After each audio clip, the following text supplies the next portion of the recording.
জুয়েল সত্যি কথা বলি কি এত ক্রিয়েটিভ, অনেক যারা ইয়াং জেনারেশন হয়তো জানবে না তার ডিরেকশন, তার ক্রিয়েটিভিটি, উপস্থাপনা, গান, কম্পোজিশন, কনসেপ্ট।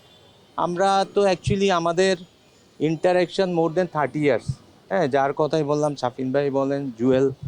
তো একই দিনে এটা আজকে হচ্ছে গিয়ে বাংলাদেশের মিউজিক ইন্ডাস্ট্রির জন্য একটা খুবই দুঃখজনক দিন, এবং এরকম দিন যাতে আর না আসে।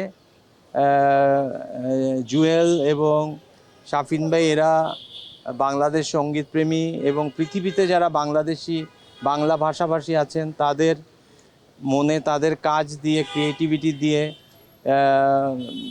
চির জাগরুক থাকবে, তাদেরকে সবাই স্মরণ করবে।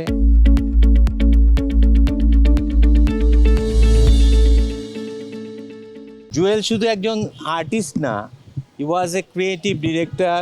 তার অনেক গুণে গুণান্বিত, সবাই কিন্তু মানে এত গুণ থাকে না মানুষের। জুয়েলের ডিরেকশন দেওয়া, তারপরে উপস্থাপনা, সে এত ভালো একটা প্রোগ্রামকে কন্ডাক্ট করতে পারতো, মানে চিন্তার বাইরে। এবং আরেকটা কথা যেটা আমি ভুলে গেছি, আমি আসছি 1 সপ্তাহ দেশের বাড়িতে। আমি কিন্তু প্রত্যেক মাসে এই কয়দিন আমার সাথে আর মানে কথা তার বলার মতো অবস্থা। আমি কিন্তু প্রায় ফোন করতাম, এবং আমাকে সে বিভিন্ন সময় কংগ্রেচুলেট করেছে। লাস্ট যখন আমি 21শে পদকও পাই, তার টেক্সটও আছে আমার ফোনের মধ্যে।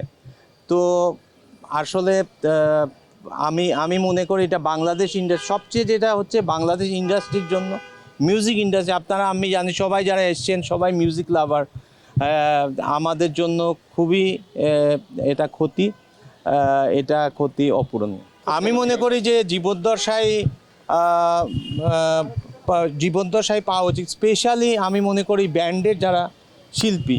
তবে একটা কথা আমি বিশ্বাস করি, আমি কিছুক্ষণ আগে দুপুরে যখন আমার ইন্টারভিউ নেওয়া হচ্ছিল, এটা আমার কথা না, এটা কুমার শানু বা অনেক আমরা যাদেরকে চিনি, লিজেন্ডারি সিঙ্গার, যারা মার্ক নফলার বা যারা বিটলসের যারা বড় বড় যারা তারকা বিশ্বের, তারা একটা কথা বলেছেন যে সবচেয়ে বড়, হ্যাঁ, জন লেনন, সবচেয়ে বড় মানুষের, যেটা আমি মনে করি যে আজকে আজম খানের কথাই ধরেন, আজম খান আজকের থেকে 500 বছর পরেও আজম খান।